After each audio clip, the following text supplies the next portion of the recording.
Good evening, everybody. Thank you for joining. Sunil here. Can you hear me? Please confirm in the chat box. Thank you. Thank you, Sai. Thank you, Raghu. Shivani. Thank you, one and all. Thank you, Kumar. Okay. Stop the chat as usual. So we have learned how to create a multi-container architecture, isn't it? So we have learned in the last session, quick recap of the concepts, what we have discussed in the last session.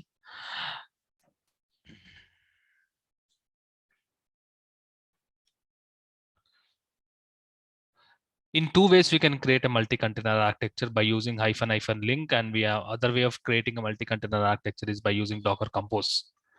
Okay, so we already have discussed about hyphen link option. We have discussed how to create a container and how to establish links to the container. We have discussed few examples. We have discussed about LAMP architecture. So, okay, so the thing pending is how to create a testing environment in Docker. I think we have to start from this. This is our agenda for today's session.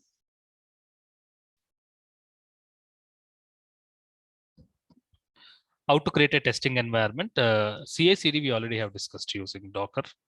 We have created dev instance, we have created QA and production instance. So we need to discuss about how to create a testing environment in Docker. This was a typical example from the testing team, and how can we access GUI based containers. We'll be learning it soon.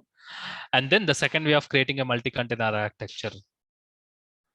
Okay, the second way of creating multi-container architecture by using Docker Compose. We will be installing Docker Compose, and we look at the examples of Docker Compose. So this is our agenda for today's session. So before getting into the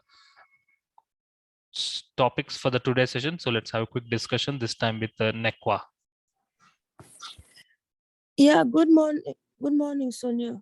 Yes, Nekwa, good morning. Yes, your question, please. Yes, in the Jenkins pipelines, if we are asked what did we use for provisioning our resources, what is the right way to? I know we use Jenkins to run the jobs, but if somebody asks me what did you in your current environment, what did you use for provisioning resources, I wouldn't really know how to word my answer. For provisioning the resources, provisioning resources is all about creating the infrastructure, Nekwa. Okay, when I say provisioning the resources, it's all about creating the infrastructure. We have infrastructure provisioning tool called as, is also referred as configuration management tool, all called Ansible. So Ansible, we can create the infrastructure, okay, and install the required softwares inside that. So you have to wait for the Ansible to discussed. Okay.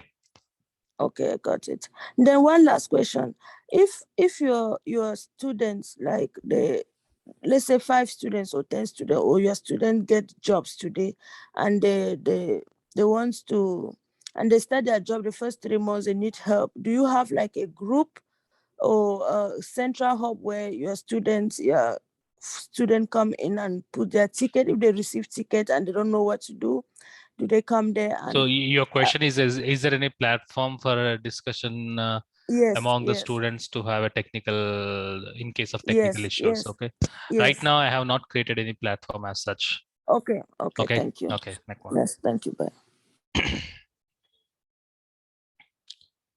Okay, Krishna Rao, good morning. Good evening. Good evening. How are you? Fine. Okay. Yes, Krishna. In Docker, we run the Tomcat, and Tomcat is application server. Yes, you are right. Tomcat is an application server specific to Java. Okay. Oh, Tomcat and Ubuntu and Jenkins. What is the use to link those servers and Ubuntu? No, it's not use. If you want, if a development team needs a CI/CD environment, Krishna, CI/CD environment is all about 3 environments, isn't it, Krishna? One is dev instance. It's not the use. Okay, you can replicate. We have created one dev instance. We have created one QA instance. We have created one production instance, isn't it? So when you learn about Jenkins, we have created altogether 3 independent missions, isn't it, Krishna? We have altogether created 3 independent missions. Instead of creating 3 independent missions, if you want to have a quicker CI/CD environment, we can create 3 independent containers and establish links to the containers. That's what I have showcased it as an example. Okay. Clear? Just a single line of command, we run the Jenkins. Yes, you are right. You are right. You don't need to install from the scratch. Okay. We download the image and we run the image so that the container gets created. Okay. Docker is irrespective of development. Docker is the CI is development team or operational team? Managing the Docker containers is a DevOps team responsibility. DevOps team. Yeah. Okay. Okay. Okay. Thank you. Okay.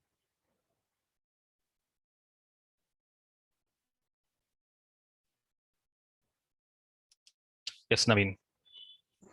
Hi, good evening, sir. Good evening, Naveen. This container, like we create, right? It's in a one-line code actually. So it's a temporary or it's a permanent, sir? It's always temporary. We cannot use containers for the permanent solutions or in the production environment. The infrastructure which we always create is an ad hoc purpose, Naveen. Okay. So at that point of time, to satisfy the development team and whoever team needs the infrastructure, so we are providing in an ad hoc manner. Okay, that means for that point of time, we are providing the infrastructure. We should not use containers for the production environment or such. Okay. I mean, say if there is any activity for them, so at that time we'll create, right? Yes, we can create it and we can give the credentials to them so that they'll use the infrastructure at that point of time. Okay. Okay. Thank you. Okay.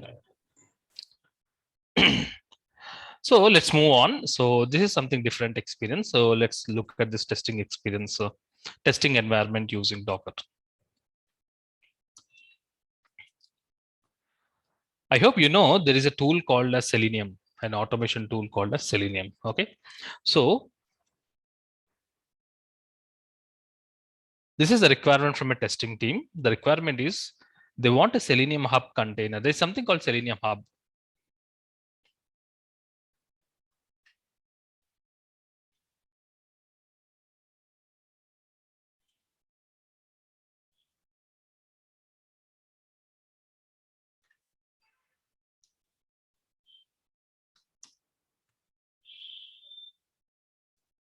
There's something called Selenium Hub. The client, the testing department needs a Selenium Hub container and linked with two nodes containers. One is Firefox installed, the other one is Chrome installed. Two nodes, these are Selenium nodes. One node with Firefox installed.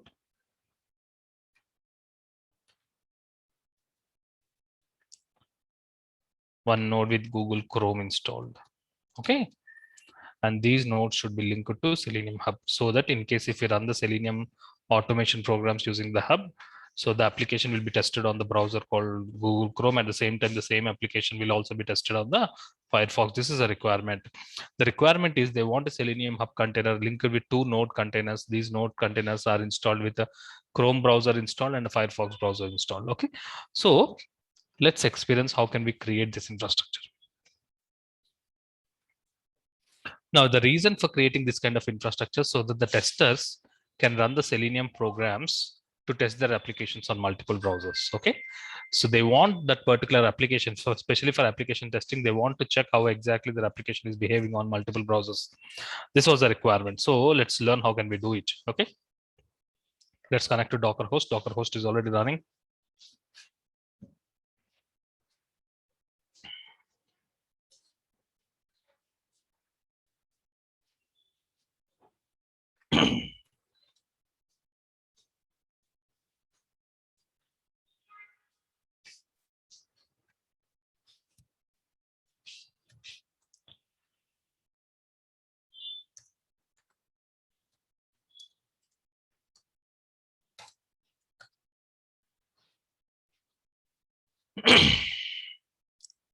There is an image called Selenium/hub.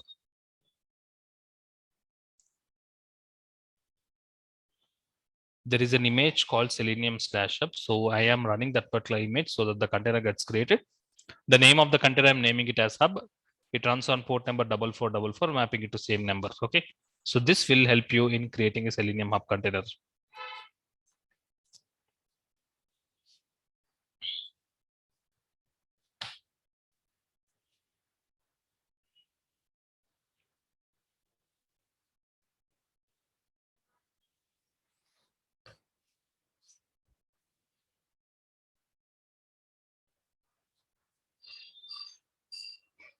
Done. Selenium Hub container is ready.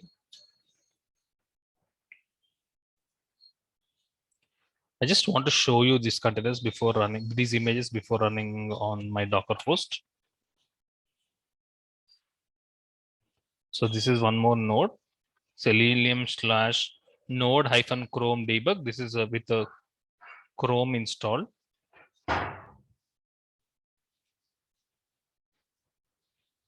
This is a Selenium node. Okay. You can see selenium/node-chrome debug is the name of the image. So I'm using that particular image to create a node container. It runs on 5900, mapping it to 5901. Okay.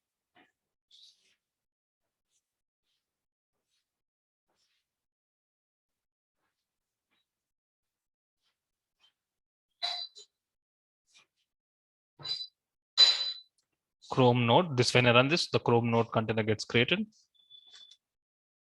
Sorry.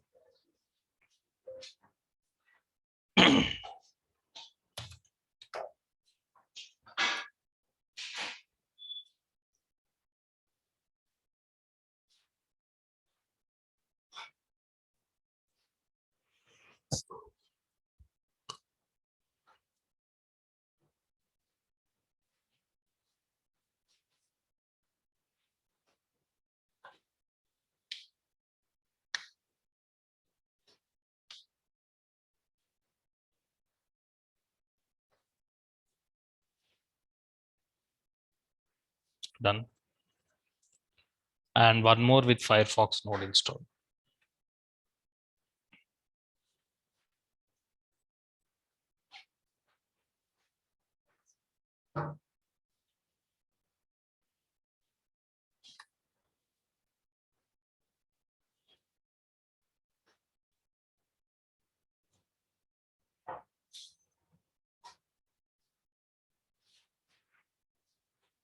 Can you hear me, Vakar? Sir, good evening. Clear, Vakar, what we are doing? We are first installed Yes, a Selenium hub container and we have created 2 node containers. Total, how many Hello. containers are running? Am I audible? Yeah, you can hear. I can hear you. Okay, so Hello. I can hear you, Vakar. Okay. And you can see, Vakar, one is Selenium hub container, one Chrome container, and one Firefox container. Got it, Vakar? Can you hear me, Vakar? Looks like you have some issues with. Three containers. Yes, sir. Yes. Okay. And one more important point. This Firefox container and Node container are GUI based containers. GUI based containers. How can we connect it to a GUI based containers? Okay. Whenever you want to connect to a GUI based containers, we have a special application called VNC Viewer. VNC Viewer is used for connecting to a GUI based container. I already have installed VNC Viewer. It's pretty easy to install. Search in Google. VNC Viewer, take the first link and then download this VNC Viewer. It's pretty simple. Okay. Yes. And I have downloaded and installed. I'm opening the VNC Viewer application.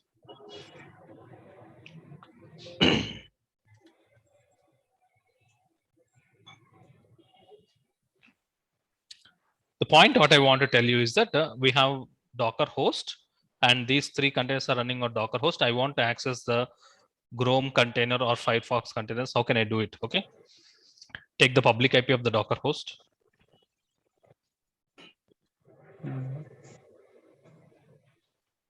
Take the public IP of the Docker host and what is the port number you have mapped to Chrome? It is 5901. Okay. So this is how we will be accessing the GUI based containers. In the VNC Viewer, here in the address bar, please search for it. It will ask you, are you sure you want to connect? These containers comes with the password. The password is secret. Okay. The password is secret.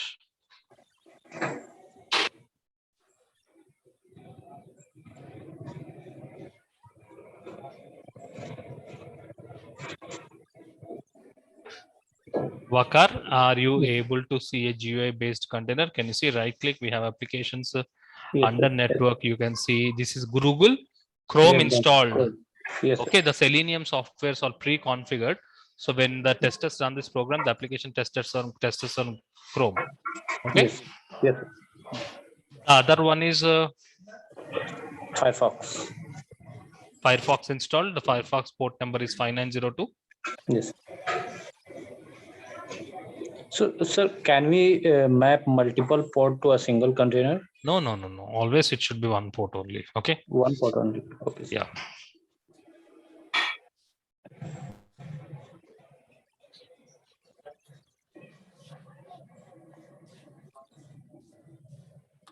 Not application. Firefox administration.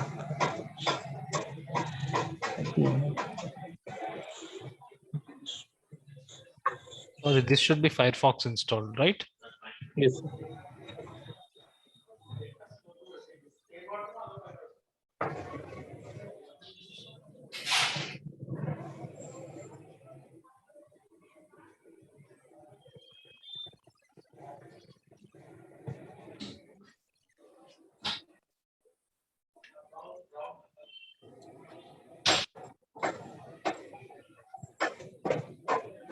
Okay, I'm not sure where exactly this Firefox installed. Okay, but the point I want to showcase here is, in case if anybody asks you, Wakar, how can we access a GUI based containers? You should be an answer. We'll be using an application called as VNC Viewer for accessing a GUI based container. Got it? Your question, Wakar.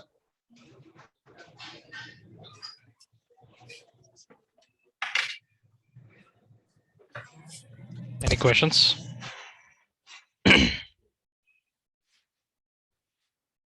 Balaji, good evening. Good evening, Shinil. Yep. My doubt is where we have given the password secret, No, these containers comes with a predefined password called secret. Okay. we can't able to change, right? No. These are predefined images comes with predefined passwords. Okay. When you look at the documentation, you will understand that the name of the that will mention the name of the password is secret. Okay, Balaji. Yeah, okay. Okay. Now, Balaji, we have now learned not just creating independent containers. We have now in a position to establish links between the containers using the first approach called as hyphen link. Isn't it, Hyphen Balaji? link. Okay. Yeah. Now, all the commands, whatever we have learned, are ad hoc commands. In the previous case, we have two containers, one Chrome, the other one is On Firefox, isn't it? Let's say you need 80 containers, assuming that you need an 80 containers, and each container is linked to other containers. So do you need to run these many 80 commands? No, you don't need to do that. There's another alternate way. We use a feature called as Docker Compose. Balaji, in the last session, we have learned that in two ways we can create a Examples. multi-container architecture by using hyphen link. The other one is by using Docker Compose. We have experienced hyphen link. In hyphen link, what you're doing, you're creating individual containers, and then by using hyphen link, we are linking it to the previous containers. That's by writing the commands. Whereas the other way is better way of handling the containers by using Docker Compose feature, Balaji. Now we will be learning how can we use this Docker Compose feature and how can we create a multi-container architecture using this feature. Okay, please have a look at it. This is a feature in Docker using which we can create a multi-container architecture using what files? YAML files. We'll not create commands, we'll be creating a YAML files. The YAML file contains information about the containers and how they want to be launched and how the containers to be linked with each other. Everything we provide it in a format called as what? A YAML file. YAML file is a file format. It is not a scripting language. It's just a file format like HTML or XML, Balaji. Okay. Yeah. So yeah, in YAML, you have any idea, Balaji, how to create a YAML file? No, Shinil, I don't have any idea about Okay, that. this is something new for you. So YAML file, the information is stored in the value of in the data is stored in the form of key value pairs. The left hand side is called as key, the right hand side is called as value, and there's a space indented. YAML file is space indented. That means there's a lot of importance for the spacing. Okay. Yeah. So if you can see, this is how a YAML file looks like. The first element is called as root element. Balaji, the first element is called as a Root element. and then this trainers is called as child element. Okay. Okay. Now how to identify trainers is a child element because there's one space here. Space. So the moment you give a space, it becomes a child element. and you can clearly understand the information in YAML file. We provide it in the form of key value pairs. Sunil is a trainer for DevOps and Raj is the trainer for Python. So, and coordinator is one more child for Logic Labs. So that means trainers and coordinators are siblings. I hope you're understanding, Yeah. because there's only one space indentation. And then here you have two indentations. Under coordinators, Lakshmi is the coordinator for DevOps and Rani is the coordinator for AWS. Like this, we have to write a YAML file. That YAML file should contains the information about container, how what image should be used, how exactly port mapping should be done, and how exactly links to be created. So all this we shall write it in a YAML file. The moment you run a YAML file, as per the definition you have mentioned the YAML file, the containers will be created and the containers will be linked to each other. Okay. Okay. So this feature of creating containers and establishing links between the containers using YAML file is called as what? Docker Compose. And Docker Compose feature, you will not get it automatically when you install Docker host. You have to install this again, Docker Compose exclusively. So search in Google.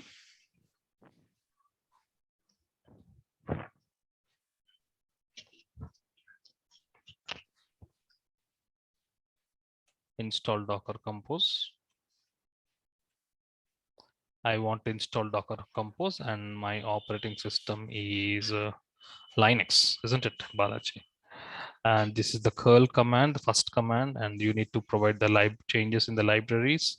You need to provide permissions to that particular. I think these are the two commands. That's it. These are the only two commands you need to run it to install Docker Compose. Those two commands I have mentioned here in my notepad file. So let me do that. So Okay.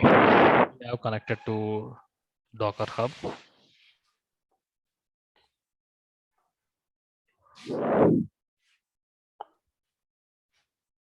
The file downloaded and I am providing the permissions. Done. If you want to check whether Docker Compose is installed or not, Docker Compose -version. Yeah. Okay. Next. Let's learn the first example of how to create containers, how to establish links between the containers using YAML file. I want to remove all the running containers because of limited hardware we have in my Docker host. Okay. Remove it.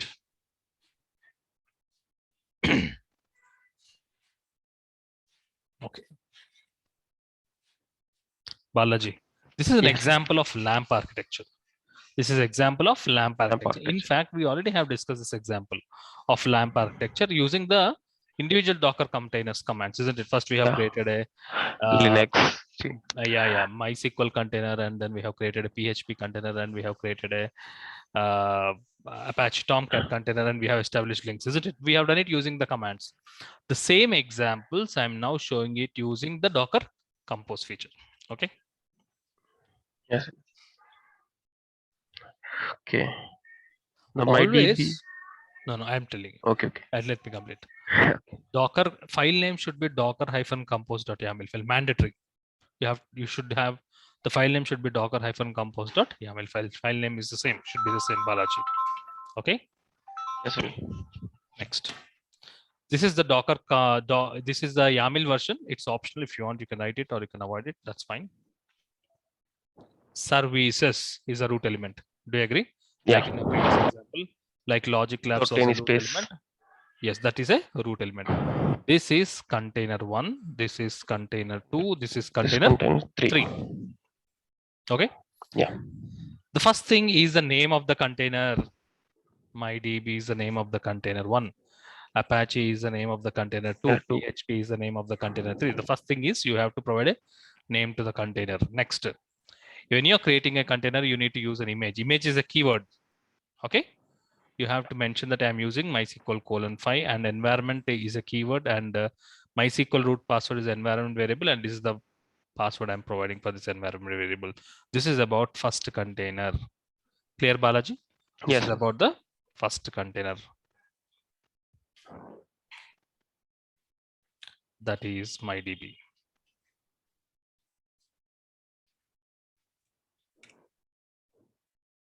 Next. What is Apache? It's a container name. You're right. Yeah. Image is Tommy.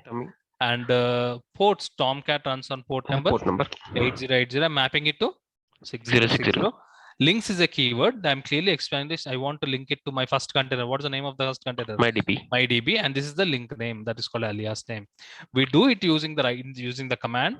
The only thing, Balaji, here the difference is the format. We are not writing it in the form of a command. We are writing it in a YAML format. As simple as that. Okay. We need to give that hyphen, right, for ports and links. Yes, because why should we give hyphen for ports and links, and why are we not giving hyphen for image? Okay, so for that you have to have some understanding. We have to have some understanding about YAML file format. Look at this. I'll be sending this zip file for your reference. I have a PPT which helps you to understand why are we writing an array element, why are we writing hyphen in few values. Okay. Okay.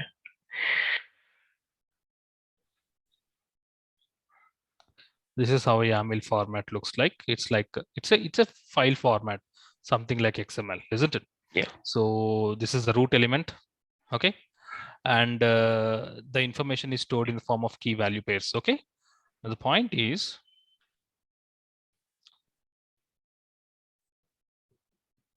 like this, we have to provide in the key value pairs, Balaji. Okay. Yes, sir. You can see here in YAML, there are three types of elements. One is key value pairs. Okay. The other one is array. The other one is called dictionary map. Okay. Okay. So the three types of elements. Key value pair is important. It's all about we are providing a key value information. Chaitanya. 1 minute. Okay. Fruit is apple, vegetable is a carrot. This is how you have to provide it in a key value pair. Okay. When you are writing hyphen, when you are seeing hyphens, that means you have to understand that the root element is an array. Okay. For example, fruit, orange, apple, banana, these are called as fruits, isn't it? Okay. So this is how we have to represent an array. And then this is called as dictionary maps, where this is called as a root element. And again, we need to provide a key value pairs. Okay. So these are three types of YAML formats.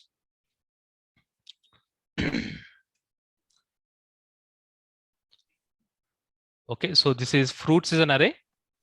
Inside the array, we are again providing key value pairs. Okay. Like this, we have to provide it. Okay. Balaji. Okay. So you can see now. So links is an array because we can have multiple links, isn't it? Yeah. Here you can see multiple links, we can have it. So whenever you're getting a hyphen, that means you have to understand that it's an array element. Okay.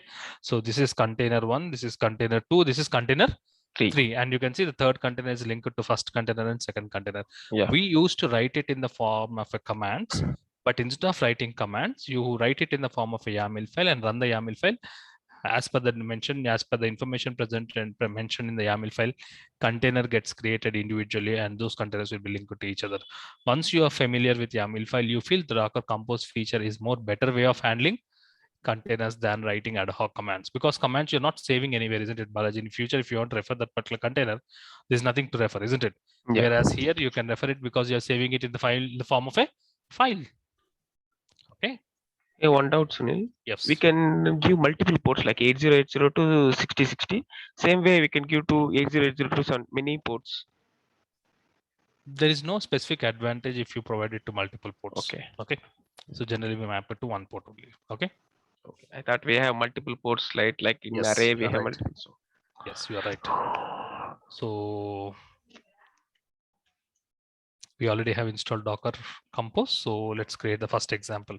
I want to create a file. The file name is dockercompose.yaml file.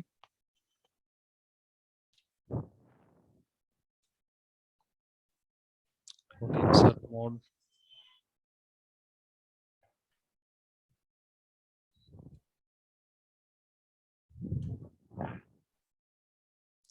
How to run the compose file? Balaji, docker compose up -d. Okay.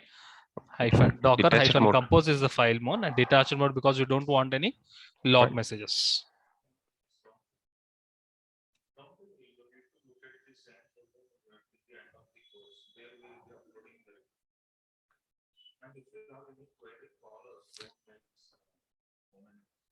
Container 1, container 2, and container 3. All the three containers.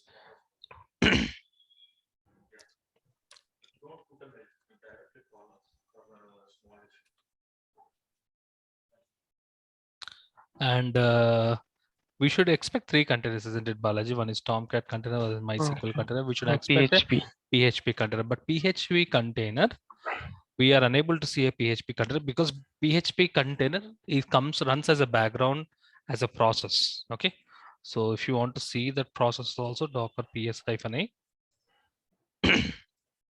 You can see here now you are able to get the PHP container. It runs as a background process. Okay, clear, Balaji? Yes, sir. So, like this, so this is more better way, in fact, when compared to individual Links. Docker commands. Indeed, by using the links instead of links, in fact, create YAML file and mentioning the containers happily. You can refer the containers. This is more better way. When there are more number of containers, definitely this is more recommended way of creating containers and establishing links to the containers, Balaji. Okay. Yes, sir. Thank you. Yeah, thank you.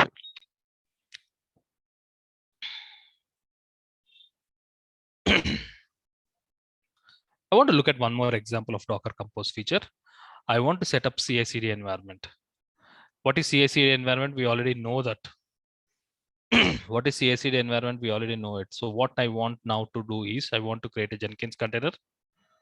I want to have a Jenkins container, which is linked to one Tomcat container, which is QA. The other one is also production environment. So total 3 containers I want to create it. One is Jenkins, what's called, I want to name it as dev server. The other one is QA server. The other one is prod server. Now linking, dev should be linked to QA, dev should be linked to prod.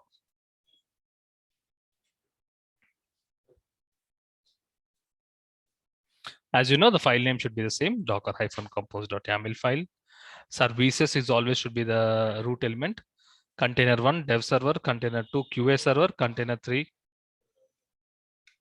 prod server. 3 containers. Okay, these are the names of the containers. Every container should have an image.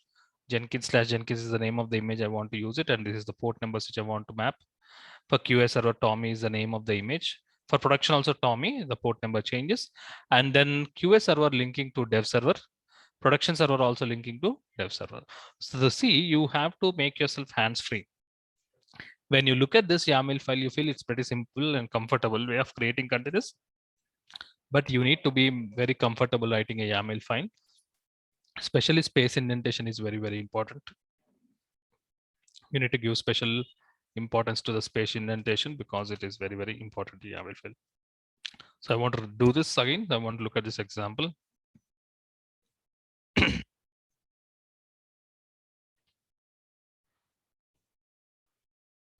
Docker compose file. So I don't want this. So I remove this existing content because the file name should be the match, should be the same.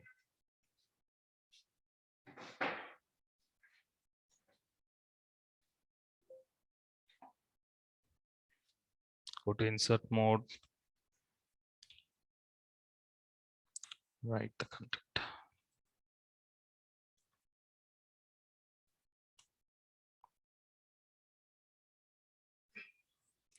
Yes, Santosh, your question. Yes, hi Sunil, good evening. Good Actually, evening. you started with 3 hyphens and 3 dots. Is it mandatory? Yeah, YAML files, it's optional. YAML file, it's always suggested to start with 3 hyphens and 3 dots, and it's optional. Okay, Santosh? Okay, okay, fine. Thank you. Okay. Rest of the clear about how exactly we can create containers and establish links between the containers. Santosh? Yes, yes. So now clear. when I run this, let's delete the existing containers.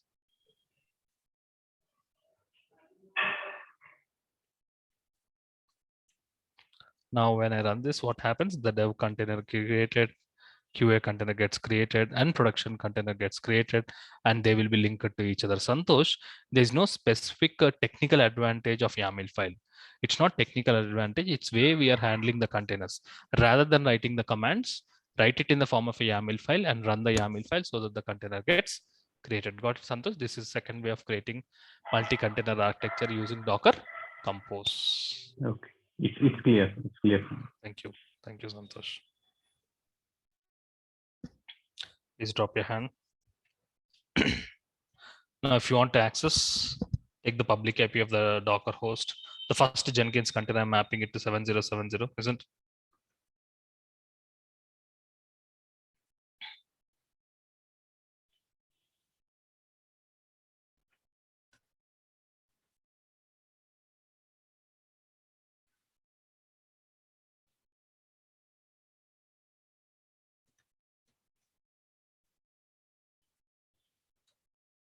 You can see the Jenkins container. Okay, the next one is Tomcat. For Tomcat, what is the port number I have mapped? You can go back and refer it. For Tomcat, I have, for QS server, I have mapped to 8899.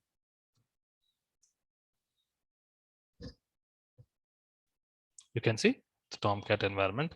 For production, I have mapped to 9090. So like this, as you have the YAML file as a reference, you can go back and check what port numbers you have used or what is the names of the containers you have used. It is always good to go back and refer. Okay. Yes, Anuj. Hey, good evening, Sunil. So Good evening. Sunil, the Jenkins container which you opened, it was asking for unlocking password. Yes. You have to give in a trivial way. There is no automatic for this, right? Yes, there's no automatic for it. You need to go to that particular location inside the container. Okay. Okay, got it. And then get that particular path and use it. Got it. Gaurav, your question, please. Yeah, hi Sunil. Yeah. The name of file is Docker Compose, right? Compulsory, mandatory, the file name should be the same. It cannot be any name like my docker.yaml file or something like that. It should be the same. Okay. Okay. The Yeah. file name should be the same. Yeah, and how to log in that Jenkins means what is the password? You need to go to that particular location, Gaurav. Okay, where exactly the password is available. We have a docker execute command, isn't it? Okay. On day one, when we have learned about docker commands,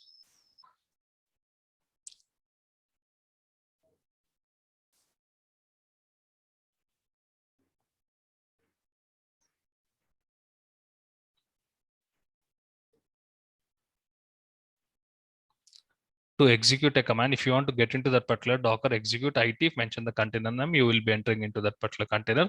Go back to that particular location, get that particular password and use that password in the browser so that it will be proceeded with the installation, Gaurav. Okay. Okay. Clear, Gaurav? Yes. Thank you, Sunil. Thank you. The same Docker, we have started with this GUI based containers like Selenium Hub container mapped to one node container, one Selenium node container, and one Firefox container. So we have done do it using individual commands. See, this is the first command we have done it. We have using individual commands. First, we have created a Selenium Hub container. Next, we have created a Node Chrome container, and then we have discussed about Firefox containers. Once you, rather than writing individual commands, you always prefer, once you start Docker Compose, you always prefer writing it in a form of a file, and running the file is more professional way of handling the containers and establishing links rather than writing the commands. Because Anuj, once you write a command and when you run the command, the container gets created, fine. But is there any way to refer the command in future? Anuj, let's say you want to know which port number you have used, or you want to know what container name you have used. There is no concept of referring, isn't it? Correct. Whereas if you write it in a YAML file, it is stored in a form. It is a file. You open that particular file and you can refer it. Anuj, okay. So this is more better way of just like a repository. We create it and we use it and delete it. Probably when the infrastructure requirement changes, you create one more file, but you can take this as a backup, isn't it? And then you can again, as the file name should be the same, you place it in a different folder and you can use it as a reference. But anyways, writing it, the information in the form of a YAML file and then running that particular YAML file is more professional approach of creating containers and establishing links between the containers. Okay. Now you can see here the Selenium Hub container mapped to Selenium Node containers. You can see here linked to Selenium Node containers. This is Selenium Hub container. The name of the container is Hub. The other one is Chrome container using links. I'm establishing Hub is the name of the container. This is the alias name. That is nothing but link name. This is also one more link name. Got it, Anuj? So right. It's just like Groovy code. Seems like you are right. Seems something similar. Okay. Yeah. So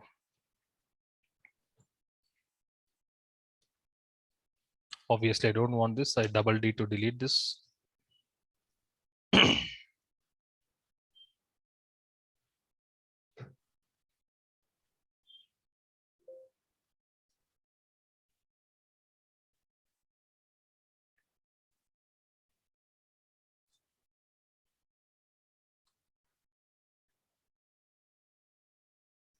Always regularly delete all the containers because we have only 1 GB memory running on our Docker host. So Docker compose up-d is to run that particular YAML file so that the container gets created. You get a message done, and I don't need to go to GUI based container to access the GUI based container view VNC viewer. You know that. So the point what I want to tell you is that for creating a multi-container architecture, Docker Compose is more better way of handling multi-container architecture. I have a zip file. Okay, I have a zip file. I strongly recommend you to extract this and do some reading about YAML file. Make yourself comfortable with the YAML formatting. Okay, clear? So please spend some time by looking at this PPTs and then read this particular YAML file so that you feel more comfortable. So this is our agenda. We have now we are now comfortable of creating a multi-container architecture using the Docker Compose feature. Yes. Sunil, is it possible that once we have, sometimes admins take a huge lot of time to satisfy a customer's requirement, it may be very unique. So is it possible to, once everything is being met, we create a kind of Docker kind of image of so that our you can own use it for reference. So yeah, sometimes the If you want requirement to is very peculiar. yes, right? we can achieve that particular scenario by creating customized containers. Anuj, you have to wait. Okay. Okay. Thank you, sir. Thank you. When you have done a lot of hard work to satisfy a client to provide the environment what they want. Okay. Exactly. This status of the environment, you want to preserve it for future reference. I think you're talking about that, isn't it? Right. Exactly. Okay. Let's say the development client wants the same environment after 2 months. Okay. Right. Again, we don't want to do the hard work, whichever we have done it now. So this particular status of the infrastructure, whatever the client was happy about, we can save that particular infrastructure as an image. This is called as creating customized images. We'll be seeing that soon. Okay. Okay. Thank you, Sunil. So this is our agenda. We have now familiar about the second way of creating a multi-container architecture by using Docker Compose feature. And in fact, the more advanced way of creating multi-container architecture is called Docker networking. I want to discuss that later. This is our plan for today's session. So please spend some time dealing with Docker volume. We are ending it 10 minutes before the scheduled time. But in tomorrow's class, I want to introduce a very important concept called volumes. Okay, what is Docker volume and why should we create Docker volumes? And how can we use the Docker volumes? That's our plan for a tomorrow's session. So please spend some time. Before we end, yes. Is it so that means Docker is always a predefined kind of service or a kind of software application kind of. Infrastructure provisioning. Infrastructure provisioning. So will it not be a case that a person install a particular infrastructure and install individual softwares in it? Yes. We have to always link it, right? We have to link Jenkins containers with MySQL. No, that is one way. If you want to install some softwares inside the container, isn't it? You're talking about that, isn't it? Right. As per your requirement, you have, let's say you have created a plain vanilla Ubuntu operating system. On top of that, you have installed software 1, software 2, software 3. Right. So that it meets the requirement. You have to wait. So the coming examples, we'll see it. How can we do it? Okay. Okay. Thank you. Sunil. Okay. Thank you. So I hope you have enjoyed the session. It's pretty small session, but it's very important. We have learned about Docker Compose feature. Spend some time. I'll be sharing this zip file to you. Tomorrow, we will be discussing about one of the most important concepts called as Docker volumes. Okay. Thank you. Have a nice time. Bye, everybody. Thank you.